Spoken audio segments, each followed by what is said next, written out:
hoje, eu não sei, talvez esta seja a parte mais maçante, que é a introdução do Evangelho.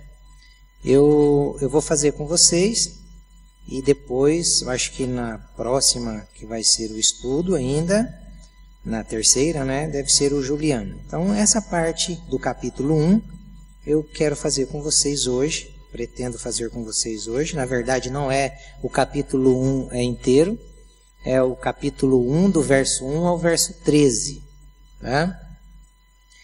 Então, do capítulo 1 ao verso 13, nós vamos ter, na verdade, a introdução do Evangelho de Marcos. E é importante a gente saber como que o Evangelho de Marcos ele foi construído, para que daí a gente entenda melhor o que nele está escrito. Então, na introdução do Evangelho de Marcos, eu vou pedir para que você tenha um pouco de paciência comigo, porque, além de maçante, tem alguns detalhes que é importante a gente saber. E quando você olha, por exemplo, para Marcos, você sabe que ele foi o primeiro evangelho a ser escrito. Isso é um fato histórico comprovado. E por ser o primeiro evangelho a ser escrito, ele foi escrito de modo bem sucinto. Você percebe que é uma narrativa, é uma descrição de alguém que ouviu e viu algumas coisas, mais ouviu do que viu. E temos que levar em conta que Marcos era um discípulo que andava com Paulo. Os primeiros passos na fé de Marcos foi com Paulo e Barnabé. Aí depois tiveram ali uma brigazinha, porque o João Marcos, na primeira viagem missionária, ele abandona no meio do caminho, ele quer voltar para casa. E aí o Paulo, na segunda viagem, diz, não, Marcos não vai mais com a gente. E daí o Barnabé fica com Marcos. E na verdade, o Marcos foi discipulado por estes dois irmãos, o Barnabé e o Pedro. Tanto é que a maior parte dos teólogos dizem que o Evangelho de Marcos ele foi escrito em um grego bem ralé, o grego koiné, bem fraquinho, com vários erros assim de concordância, não... Porque ele era ensinado pelo Pedro. Isso é os caras falando, não sei se é verdade, tá? Mas eles dizem isso. Mas o Evangelho de Marcos ele é precioso para nós. E quando a gente olha para o Evangelho de Marcos, a gente precisa de olhar com um certo rigor acerca de algumas observações gerais. Quando você olha de modo geral, você observa algumas coisas. Por exemplo, você sabia que cada evangelista, ele pega a figura de Jesus, a pessoa de Jesus Cristo, e ele vai descrever Jesus Cristo a um público específico. E esse público específico que eles vão usar para descrever, eles usam para falar de Jesus a partir de uma identificação que aquele público possa ter do Messias. Por exemplo, você pega o Evangelho de Mateus. Mateus apresenta Jesus como rei, como Senhor. O Lucas, ele apresenta Jesus como o Filho do homem. O João apresenta Jesus Cristo no seu Evangelho como Filho de Deus. O Marcos, como ele está escrevendo para um público que está sofrendo, ele apresenta Jesus como servo sofredor. Então, todas as vezes que você for ler o Evangelho de Marcos, você vai encontrar Jesus Cristo como um servo sofredor. E o Marcos, ele tem um foco nessa observação geral. Você percebe que o Marcos, ele focaliza em apresentar Cristo como o operador de milagres. Imagine, você está escrevendo para uma comunidade que sofre. O que é que um povo sofrido mais deseja?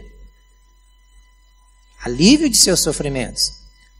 Então ele apresenta Jesus como um operador de milagres, como um profeta, como o Messias de Deus.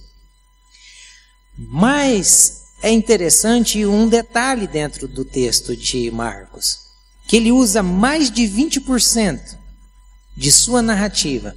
Preste atenção, são 16 capítulos. E ele vai usar mais de 20% desses 16 capítulos para falar de uma coisa interessante, que é a paixão de Cristo. Quem lembra o que é a paixão de Cristo? Você sabe o que é a paixão de Cristo? O momento da paixão de Cristo? É o momento do sofrimento e da morte de Cristo. Então ele vai usar 20% do seu livro inteiro para falar de Cristo triunfando, de Cristo vencendo o último inimigo, que é a morte. Isso é bom para a gente aprender e ter a convicção no nosso coração de que você que tem medo da morte, você que ansia de modo angustiante por esse dia, o Marcos está dizendo que se você acreditar em Jesus Cristo, você vai conseguir vencer esse medo e vai conseguir vencer essa morte, porque o mesmo Espírito que estava em Cristo está em você. Eu acho que essas três coisas é importante dentro das observações gerais. Agora, não só dentro das observações gerais, mas dentro de um outro tópico na introdução, que é importante a gente saber, é justamente a autoria do Evangelho. Quem é que escreveu o Evangelho? Olha, irmãos, apesar das evidências pró ou das evidências que estão a favor e das evidências que estão contra, a tradição mais antiga da fé cristã, sem nenhuma hesitação, eles afirmam que o Evangelho de Marcos foi escrito pelo próprio João Marcos. Vocês sabem que no Evangelho de Marcos, no capítulo 14, o verso 51, vai narrar um fato de um jovem nu que saiu enrolado num lençol no momento em que Cristo estava sendo preso. E a maior parte dos historiadores e dos teólogos afirmam que este jovem nu que saiu naquele momento é o próprio João Marcos. Não sei se vocês lembram de um fato que aconteceu em Atos, capítulo 12, o verso 12. Atos 12, verso 12. Era um momento em que Pedro estava preso e a comunidade dos discípulos estava em oração por Pedro, para que Pedro fosse solto. E eles estavam reunidos numa casa. E a maior parte dos historiadores e dos teólogos dizem que esta casa foi a casa de Marcos, que foi o primeiro núcleo cristão ali naquela região de Jerusalém. E essa casa não só foi o primeiro núcleo de cristão, como também foi o cenáculo da última ceia. Foi lá que a última ceia foi preparada.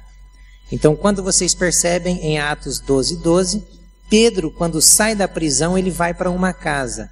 Ele chega nessa casa e é a casa de João Marcos, o que escreve este evangelho. Então, você sabendo das observações gerais e dessa autoria do evangelho, é bom também você saber o contexto que ele foi escrito. Por que ele foi escrito assim? Desse modo. E quando ele foi escrito, né? Tem uma linha que diz que ele foi escrito a partir de 40 depois de Cristo até 70 depois de Cristo. Entretanto, eu prefiro usar uma linha que é de um teólogo chamado Oscar Cullmann. Eu tenho esse livrinho, é Panorama do Novo Testamento. ele, além de ser um bom teólogo, ele dá uma precisão da história que te convence justamente do contexto e da época que foi escrito. Ele diz que o Evangelho foi escrito entre 50 a 70 depois de Cristo, mais precisamente em 65 depois de Cristo. Por quê? Na perspectiva dele, ele diz que em 60 Nero incendeia Roma. Não foi isso que aconteceu? Nero taca fogo em Roma e acusa os cristãos de serem os culpados. Eles é quem tocaram fogo em Roma, na perspectiva do Nero. Então, a partir desse momento, desencadeia uma grande perseguição para os cristãos. Por quê? Porque eles estavam sendo culpados de terem tacado fogo em Roma. Então, o Marcos, ele está escrevendo, prestem atenção, ele está escrevendo para uma comunidade de discípulos que estava entregue ao sofrimento, uma comunidade de discípulos extremamente cheia de candidatos e de candidatas ao martírio, uma comunidade de mártires. Às vezes, a gente quando olha para essas coisas, a gente não imagina o sofrimento daqueles irmãos naquele momento, mas para vocês terem noção, nesse momento em que o Marcos está escrevendo para essa comunidade de gente sofrida, a qualquer instante, o Nero chamava um cristão para ser lançado dentro de uma daquelas arenas, para servir de espetáculo para o povo e ser devorado pelas feras. Quando não, em qualquer outro instante, ele chamava um cristão para que no seu jardim ele fosse betumado, ou fossem colocado nele querosene ou alguma coisa perecível. Perecível não, alguma coisa que incendiasse, inflamável. E quando eles colocavam estas coisas neste cristão, eles eram colocados numa estaca, no jardim de Nero. E os visitantes de Nero assistiam esse espetáculo de um cristão sendo queimado no meio das chamas. Eles assistiam aos risos. Então Marcos está escrevendo para esse público. O Marcos está escrevendo para gente que sabia o que era sofrer. E às vezes a gente vai ler o Evangelho, mas a gente não sabe. E a gente não valoriza tanto como nós deveríamos valorizar. Dentro desse contexto, você vai então ver o Marcos apresentando esse Cristo sofredor a serviço de uma comunidade que necessitava e uma comunidade de pecadores. É o que você encontra no capítulo 10, no verso 45. Um Jesus que veio atender uma comunidade de necessitados e de gente pecadora.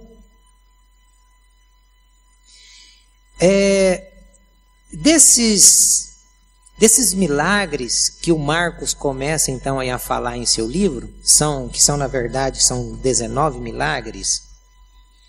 Desses 19 milagres, ele faz uma divisão para mostrar um Jesus que vence, um Jesus vitorioso. Então, desses 19, ele pega 8 para provar que Jesus tem poder sobre as enfermidades. Então, dos 19, 8 é focalizado em um Jesus que cura todo tipo de enfermidade. 5 desses 19 é para mostrar um Jesus que tem poder sobre a natureza. Então você vai ver Jesus sendo mais poderoso, sendo superior à natureza. Desses 19, 8, então, prova que Jesus é superior às enfermidades. 5, que Jesus é superior à natureza. E 4, demonstra a autoridade de Jesus sobre os demônios. Então você vai encontrar 4 narrativas no Evangelho de Marcos de Jesus expulsando e exorcizando demônios. E para finalizar, faltam 2, não é? E esses 2 é de Jesus vencendo a morte. Ele ressuscitando uma pessoa e ele mesmo ressuscitando. Certo? Então, o João Marcos, ele tem esse foco no seu evangelho. Partindo desse pressuposto, eu quero analisar com vocês o texto o qual eu havia falado. Porque nesse texto você vai perceber o Marcos apontando 3 momentos históricos que é de suma importância para a história da igreja e para o evangelho. Então, no texto que a gente vai ler, eu tentei colocar ele bem colorido, porque é para você perceber os 3 momentos históricos que o João Marcos está querendo enfatizar no início do seu evangelho. Por exemplo, olha só, todos os evangelhos, eles vão ter uma introdução. Se você pega o evangelho de João, o João faz uma introdução falando que Jesus era o verbo, no princípio era o verbo estava com Deus, o verbo era Deus, e o verbo se fez carne e habitou entre nós. É assim que o João começa. Você pega o Mateus ele pega o início do seu evangelho e gasta um bom tempo falando da genealogia, de onde que Jesus veio, né? Que ele fala da promessa, que da semente da mulher sairia, que esmagaria a cabeça da serpente, até chegar na raiz de Davi, que da raiz de Davi vem o Messias, que é Cristo. Por quê? Porque ele queria provar que Jesus era rei, escrevendo para uma comunidade judia. Você pega o Lucas faz uma introdução totalmente diferente. O Lucas começa dizendo assim: eu, Lucas, escrevo ao irmão Teófilo, depois de acurada pesquisa. Então, olha só, um cara que pesquisou muito para escrever. Aí você vem para o evangelho de Marcos. Olha como Marcos começa o evangelho dele. Princípio do evangelho de Jesus Cristo, o Filho de Deus. Já começa dizendo que Jesus é o Filho de Deus, mas o princípio na mente de Marcos não começa na genealogia, não começa nas pesquisas, não começa na encarnação do verbo. Começa a partir de João Batista. Então, do verso 1 até o verso 6, é o primeiro momento histórico que o texto está focalizando. E ele vai dizer assim, a partir do verso 2, conforme está escrito no profeta Isaías. Tá? Então aqui, nós temos que entender que é a junção de 2 profetas. Malaquias, capítulo 3, verso 1, é a primeira parte da profecia. Malaquias, capítulo 3, verso 1. E a segunda parte da profecia, Isaías, capítulo 4, verso 3. Então, é bem isso que eu vou mencionar para você. Conforme está escrito no profeta Isaías, enviarei à tua frente o meu mensageiro. Ele preparará o teu caminho. Até o teu caminho é Malaquias. Tá? A partir do verso 3 é Isaías. Voz do que clama no deserto. Preparem o caminho para o Senhor. Façam veredas retas para ele. Assim surgiu João, batizando no deserto e pregando um batismo de arrependimento para o perdão dos pecados. A ele vinha toda a região da Judéia e todo o povo de Jerusalém, confessando seus pecados, eram batizados por ele no Rio Jordão. João vestia roupas feitas de pelos de camelo, usava um cinto de couro e comia gafanhotos e mel silvestre. Então esse daqui é o primeiro momento histórico. O segundo momento histórico é o que está do verso 7 ao verso 8. Prestem bem atenção. Depois nós vamos destrinchar esses 3 momentos históricos.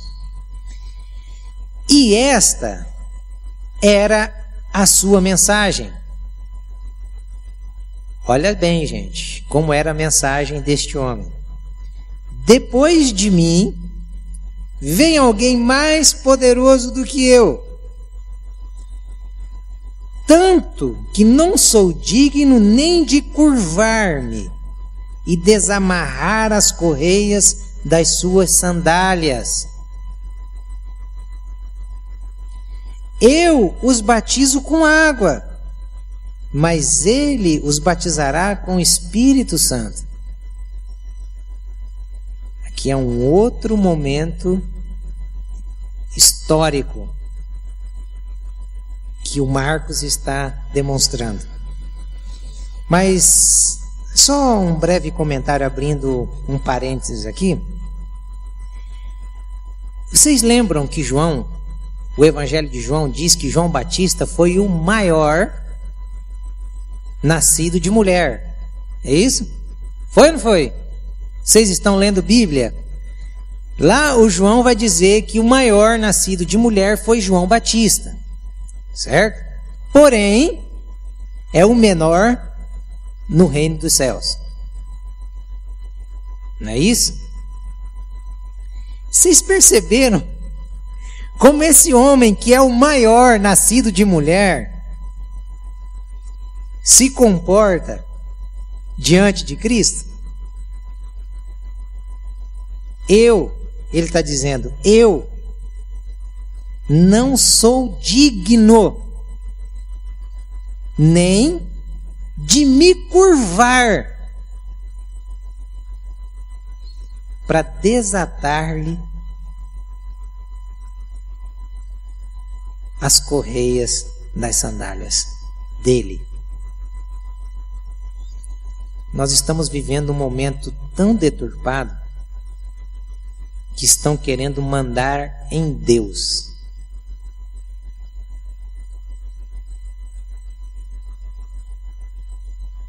O João é aquele reformador que nos chama para o arrependimento. Se já passou em algum instante na sua mente a ideia de que você pede e Deus tem que fazer, você manda e Deus obedece, hoje o João está dizendo, arrependa-te disso daí. Pare hoje com esta prática. Porque ele, como sendo o maior, se coloca como indigno de se dobrar, apenas de se dobrar, para desatar as sandálias, as correias das sandálias. O terceiro momento que a gente vê na história aqui é do verso 9 ao verso 12. Naquela ocasião, Jesus veio de Nazaré da Galileia e foi batizado por João no Jordão. Assim que saiu da água, presta atenção na leitura, Jesus viu os céus se abrindo. Todos viram o céu se abrindo? Quando Jesus saiu da água? Jesus, só ele viu o céu se abrindo. E o Espírito descendo como pomba sobre ele. Irmãos, por que o Marcos faz questão de mencionar isso daqui? Você já pensou se aquelas cabeças pirocadas, que nós temos cabeça pirocada, Se os homens tivessem visto a pomba descendo, hoje, sem ver aí a pomba descendo, já afirmam que uma pessoa foi batizada no Espírito Santo se falar a língua estranha. Isso porque eles viram como línguas de fogo descendo lá em Atos, eles já dizem que a evidência do batismo é a língua estranha. E se eles tivessem visto a pomba? Sentou uma pombinha na sua cabeça, meu irmão? Se não sentou, você não foi batizado. Seria essa a ideia. Mas o João está dizendo que só Jesus viu a pomba descendo do céu. Então veio dos céus uma voz. Essa voz aqui eu acho que todos ouviram. Que eles precisavam ouvir isso. Porque o Marcos faz questão de mencionar Jesus viu a pomba. E ele termina, coloca um ponto final no assunto. Jesus viu a pomba. Ponto. Então veio dos céus uma voz dizendo: Tu és o meu filho amado, em ti me agrado. E o verso 12: Logo após, o Espírito o impeliu para o deserto. Verso 13: Ali esteve 40 dias sendo tentado por Satanás, e estava com os animais selvagens, e os anjos o serviam.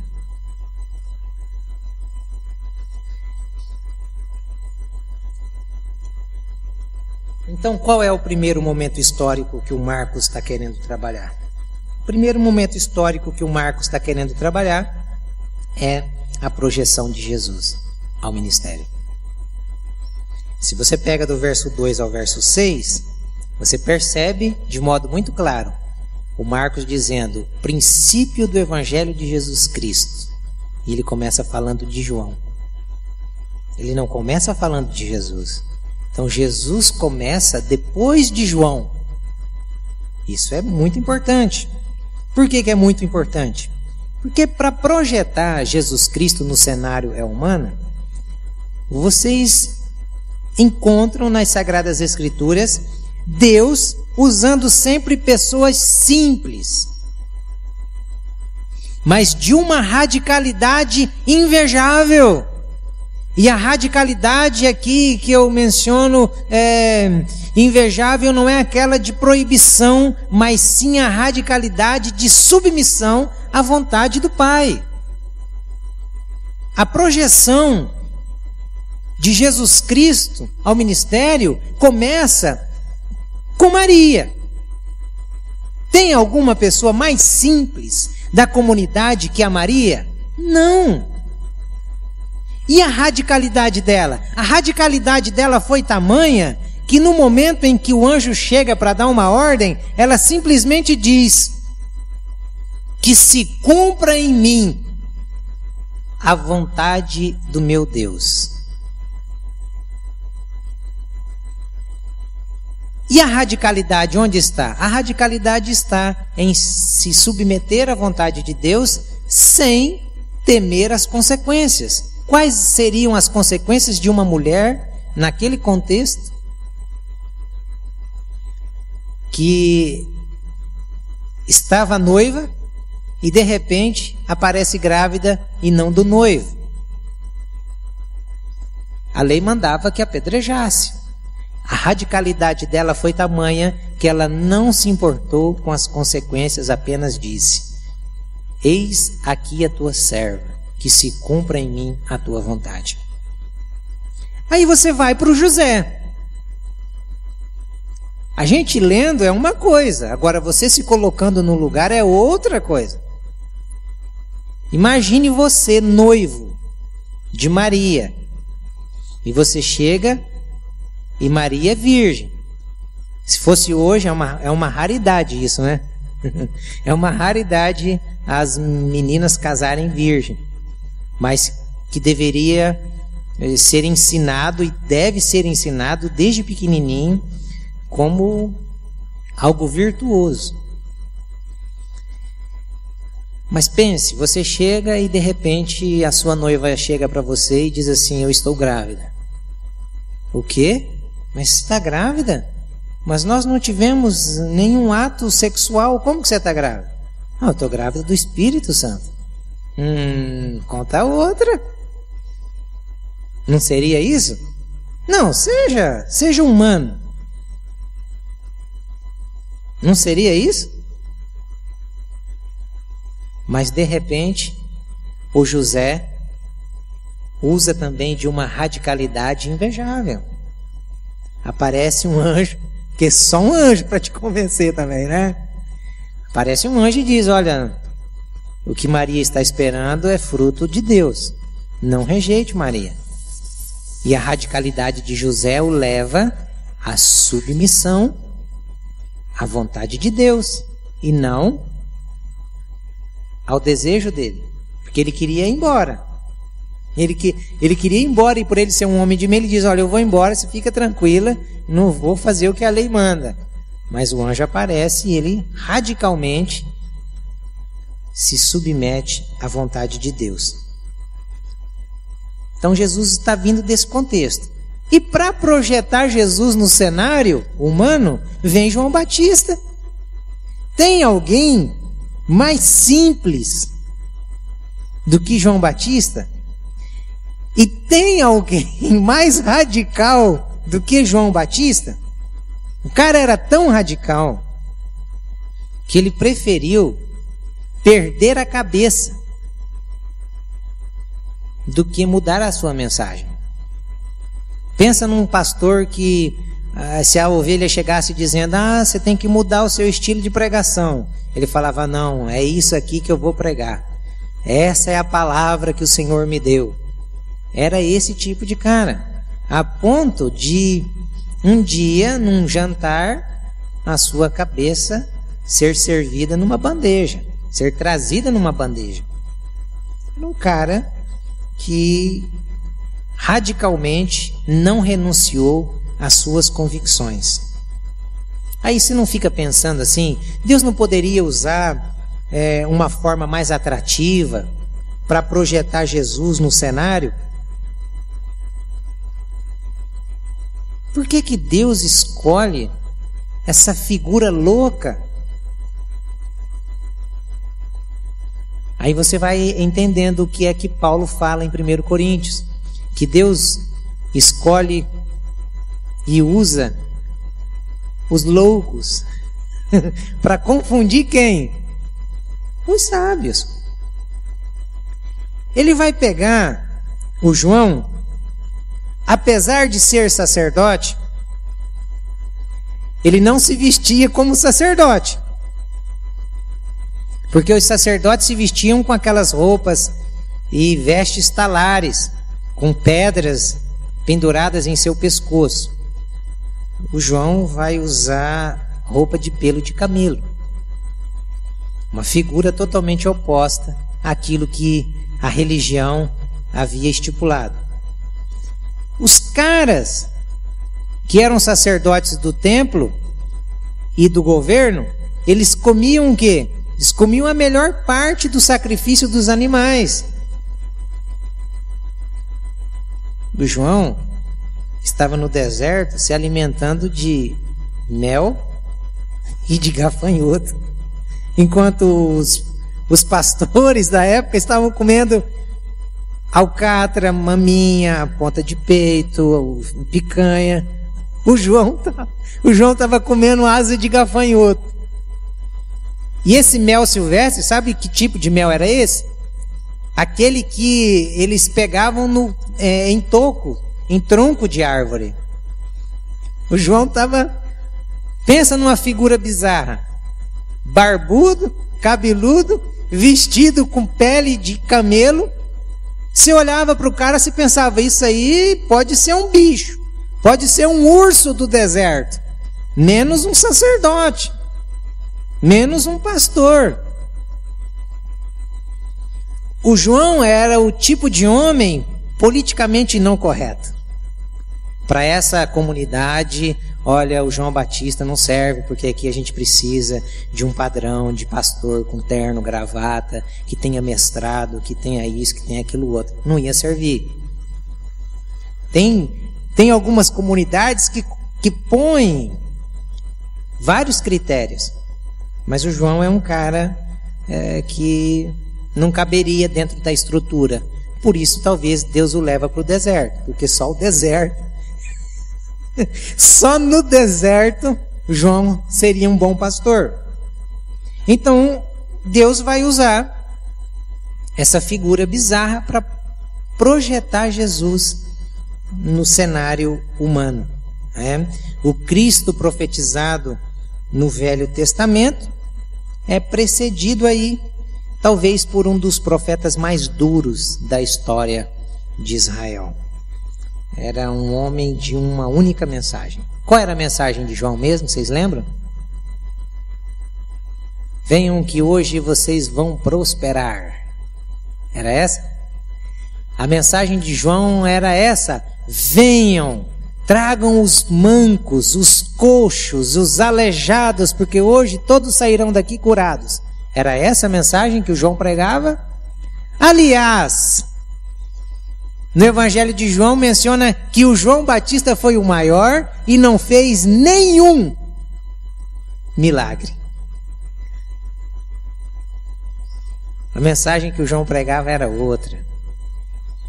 Arrependei-vos. Ele começava assim: raça de víboras, gritando. Pensa num cara que gritava no deserto. Voz do que clama no deserto. Como é que você clama? Obrigado, Senhor. É assim? Não. O clamor é quando você... Lembra quando eu fiz uma reflexão com vocês a respeito da oração? Quando a água está no joelho, como que... aí você ora como? Ô Senhor, muito obrigado por esse dia. Deus de Abraão, Deus de Isaac, Deus de Jacó, porque até aqui o Senhor tem me ajudado. Ó Deus, quando o Senhor está vendo aí como é que está, mas me ajuda para que essa água aí abaixe, me tire daqui. E a água vai subindo, de repente a água está no seu pescoço. Aí a oração sua já muda. Senhor, apressa-te, Senhor, a me socorrer, olha como eu estou. Mas quando você está de ponta de pé, com a cabeça levantada e a água está na sua boca, chegando no seu nariz, aí você não ora, você clama. Socorro, Senhor. E o clamor é essa ideia, de alguém que está gritando. E um grito que não era bom de se ouvir. Raça de víbora. Já pensou você como público de um pastor assim? Você sabe o que é víbora? Víbora é cobra. O João chegou no meio da comunidade dele e falava assim: raça de cobras. Complicado, hein? E é esse homem, dessa mensagem dura, que Deus vai usar para que o filho dele seja projetado no cenário humano. Isso nos faz pensar em uma pergunta: quem ou que nós temos projetado através do nosso jeito de viver ou através das reflexões que nós fazemos das Sagradas Escrituras? Lamentavelmente,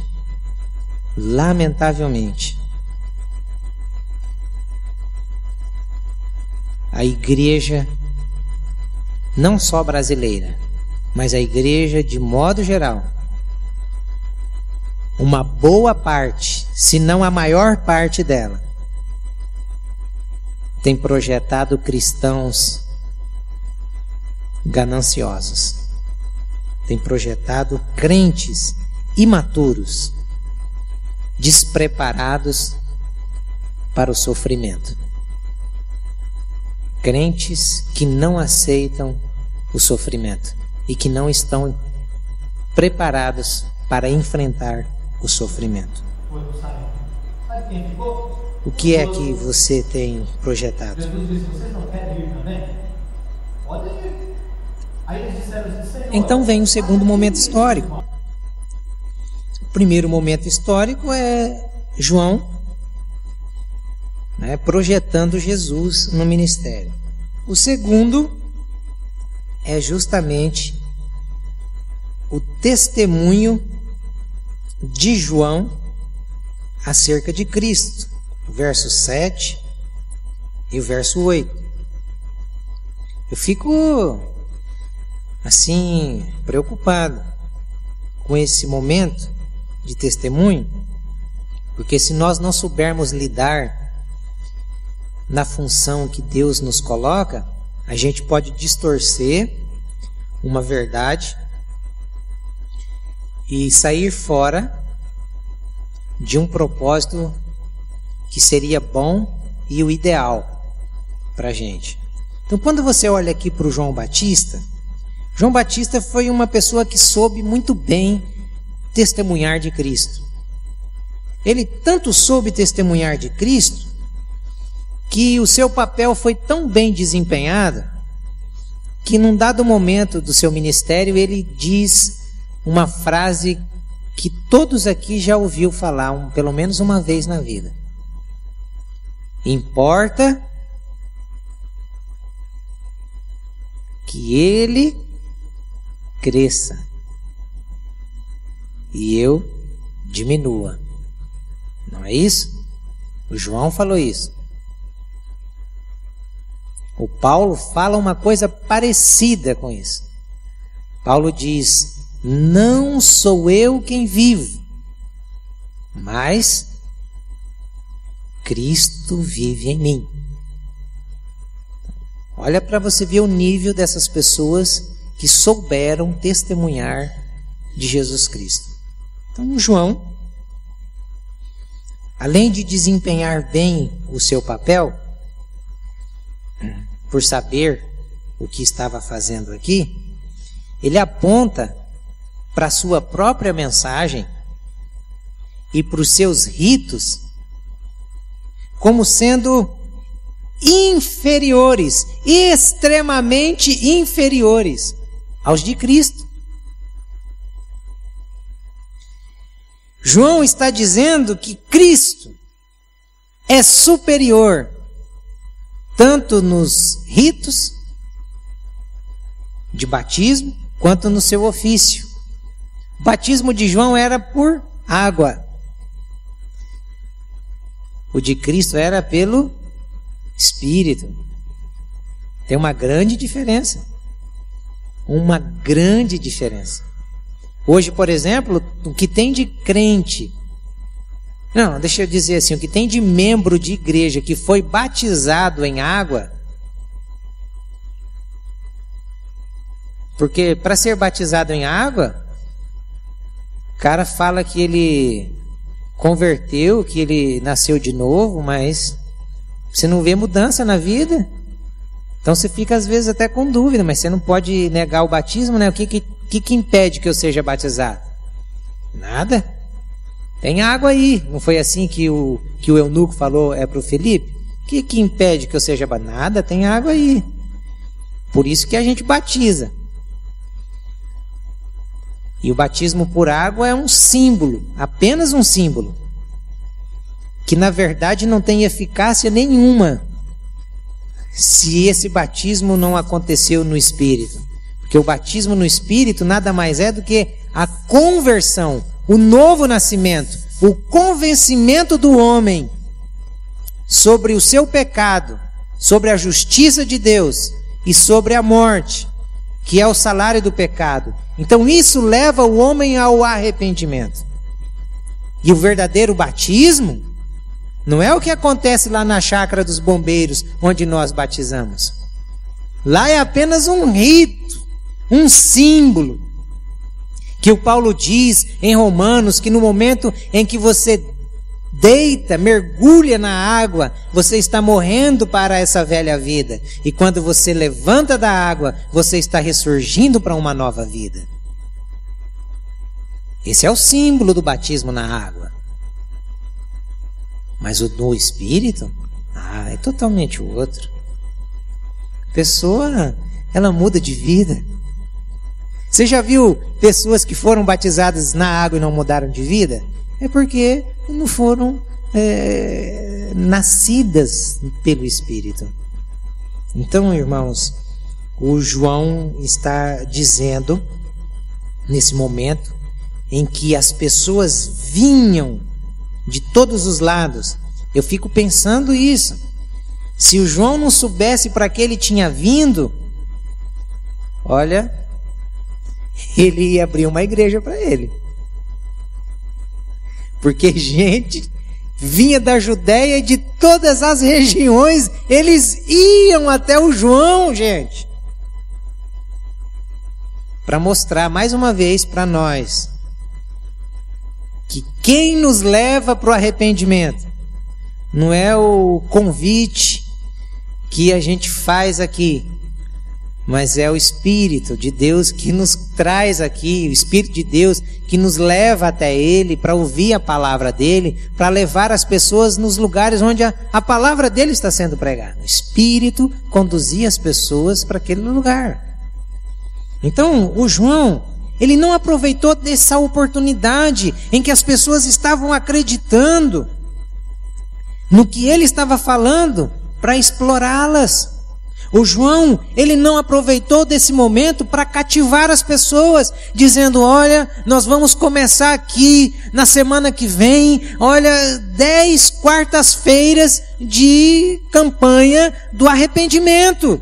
E você vem e traz o seu cartão e você vai marcando os xizinhos. Primeira, quarta, opa, venci. Segunda, não. O João não usa destas estratégias de marketing. O João não usa dessas estratégias que cativa e que prende as pessoas. Pelo contrário. O João, ele na verdade era um repelente de gente religiosa, porque os oprimidos, os injustiçados, os abatidos, todos eles estavam indo, porque os caras queriam justiça. Então, irmão, eu preciso lhe fazer essa pergunta: qual é que tem sido o seu testemunho? Porque o seu testemunho, ou melhor, do que é que você tem testemunhado? Porque o meu testemunho e o do que eu testemunho é poderoso para trazer pessoas a Cristo, como é poderoso para afastar pessoas de Cristo. Porque daí o cara olha e diz, espera aí, eu vou ser crente igual o Itamar? Misericórdia, aquilo lá não é crente. Ou então eu vou começar a testemunhar de que, olha, eu vim aqui para a Igreja Batista Nova Canaã e a minha vida mudou, porque eu vim aqui para a Igreja Batista Nova Canaã, sabe? Eu antigamente era varredor de rua, hoje eu tenho uma empresa. É isso? Não. Olha, hoje eu tenho 2 carros na minha garagem. É isso? Isso é que é evangelho? Não, isso não é o evangelho do Senhor Jesus Cristo. O evangelho do Senhor Jesus Cristo é outro evangelho. O reino de Deus é arrependimento, é justiça, é paz.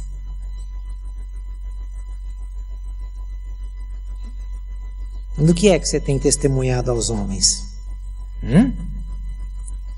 Tem gente que acha que nasceu para ficar rico.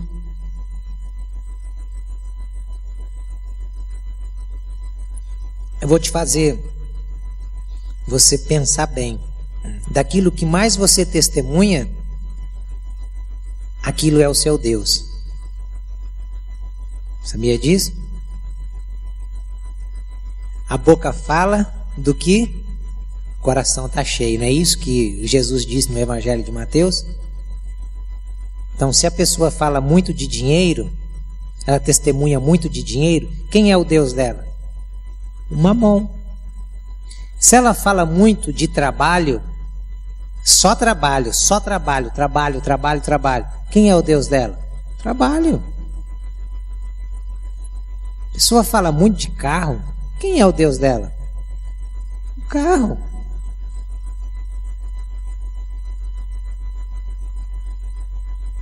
Você quer saber se Deus é o seu Deus? De verdade? Que tanto você tem testemunhado do Evangelho? Pastor, misericórdia, nem a Bíblia eu leio. Então, para você ver.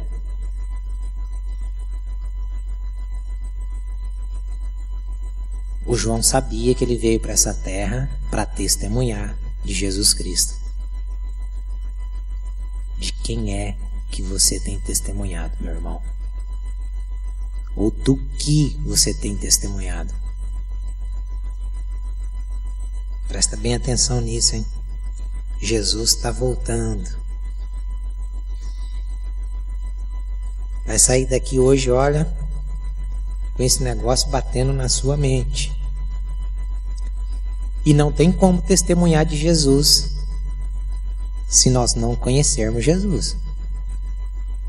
Não tem como. Você quer testemunhar de Jesus? Tem que conhecer de Jesus. E como você vai conhecer de Jesus? Ah, eu vou conhecer de Jesus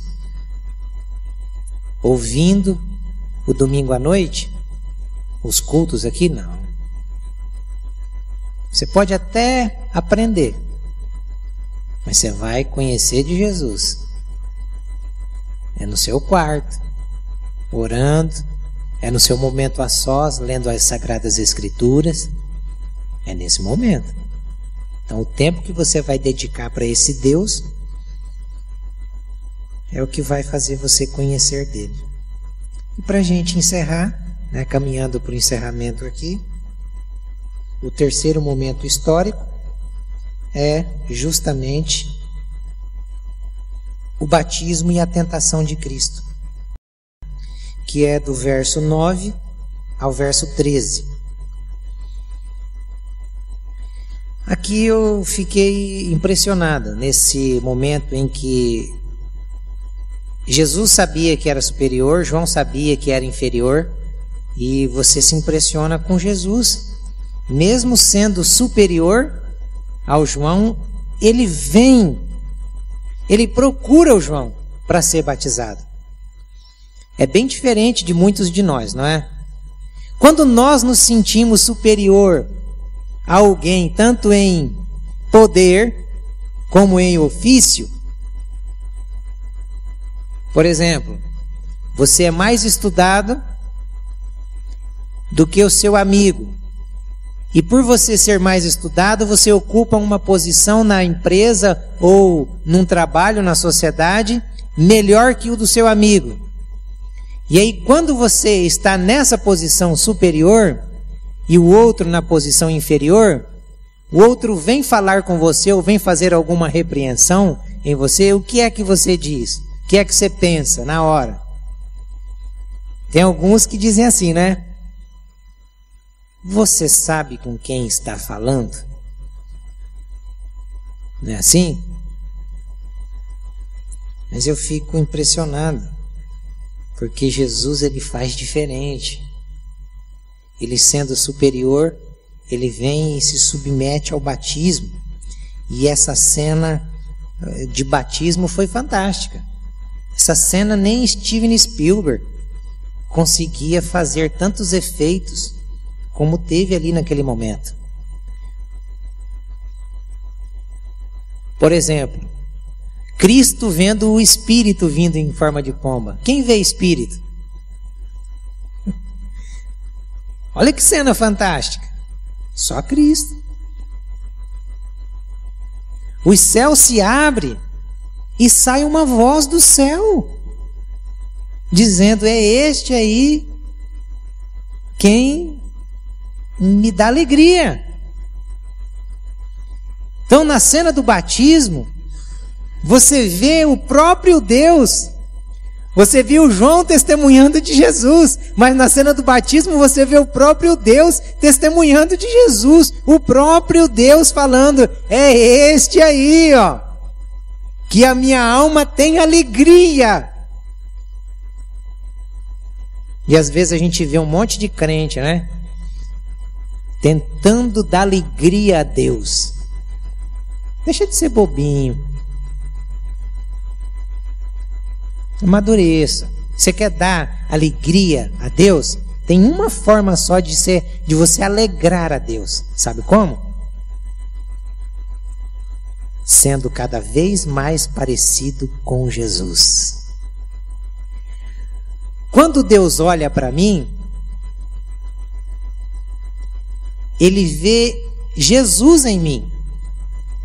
Por isso que eu não sou consumido, por isso que eu sou perdoado.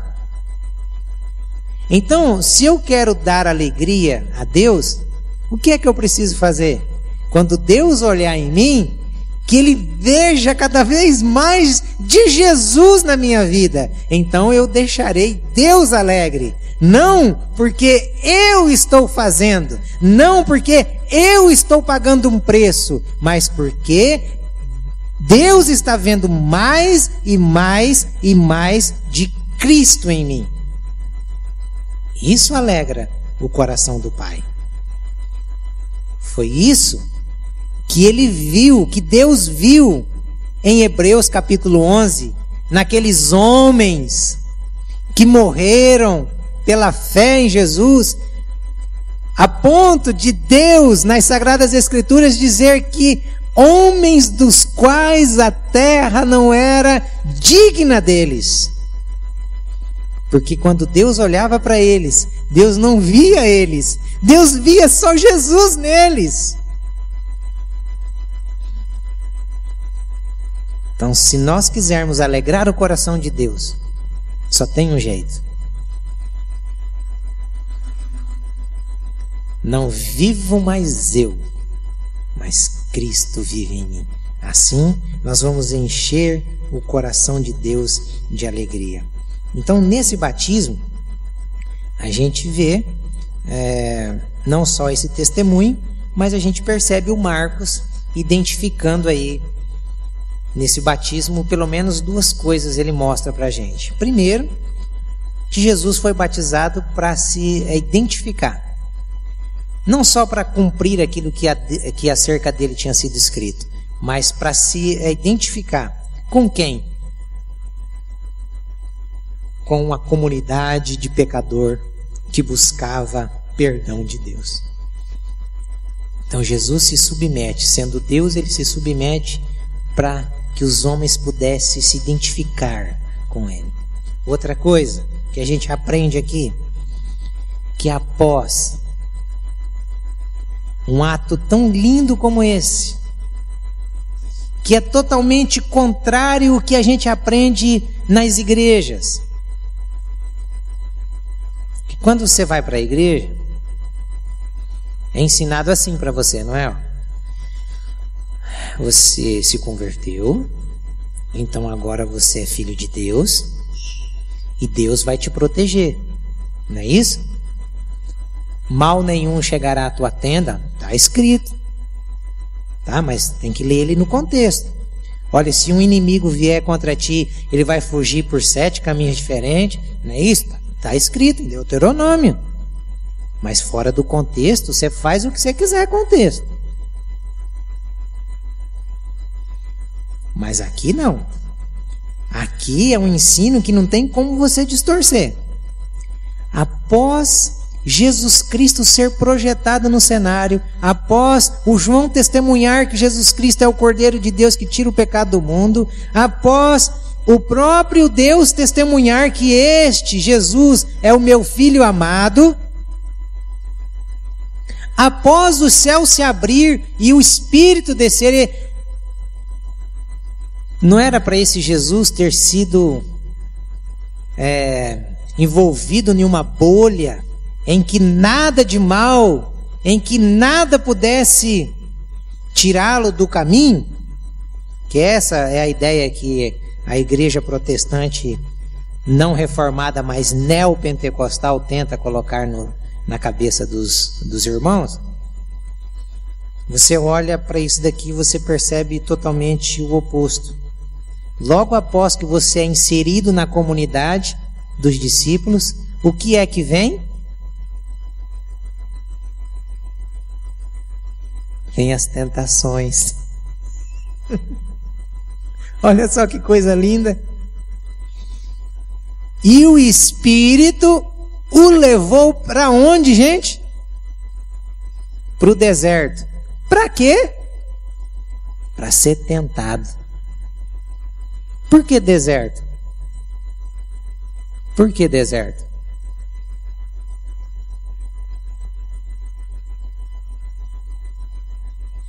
Sabia que as nossas maiores tentações não são aquelas que nós sofremos quando estamos em público?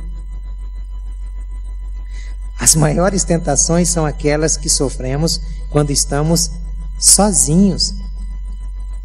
Quando você está sozinho e com raiva de alguém, você quer matar. Quando você está sozinho e carente emocionalmente, você quer adulterar. Se é casado, se é solteiro, você quer fornicar. Se o cara gosta muito de dinheiro, ele quer roubar. Ele quer alguma coisa que permita ele se esbaldar naquilo. É quando nós estamos sozinhos que nós vamos sofrer as maiores tentações. Qual foi a maior tentação de José? Era quando ele estava junto com o Potifar, na casa, e as pessoas e os serventes? Não. A maior tentação dele foi no momento em que a mulher de Potifar manda os serventes sair da casa, todo mundo fora de casa, e ele estava sozinho. O que ela faz? Ela vem sozinha, ela vem para pegá-lo sozinho. Então é nos momentos, por isso que é deserto. Ele foi levado para o deserto, para um lugar solitário, onde ele poderia fazer as coisas e ninguém ao seu redor de discípulos veria. Mas o Pai que está nos céus, que vê todas as coisas, está nos ensinando que só há um jeito de vencermos as tentações. É o jeito que Jesus venceu. Não é na força do nosso braço, não é na força da nossa religiosidade, não é na força dos nossos usos e costumes. Jesus venceu as tentações no deserto pelo Espírito Santo. Então, se você deseja vencer as tentações, peça mais do Espírito Santo, porque só Ele pode acender a luz em você dizendo: isso é pecado, não faça, porque o Pai está vendo. Esta é a minha proposta para hoje, e eu espero que você permaneça firme. Você que começou nesse estudo, permaneça firme, porque os irmãos, com certeza, eles estão dispostos a oferecer o melhor deles durante essa caminhada. Essa parte é a parte mais maçante. As outras serão mais aplicativas. E eu precisava fazer isso com você, para que você soubesse daqui para frente o porquê o Evangelho foi escrito, para quem Marcos escreveu e qual o contexto.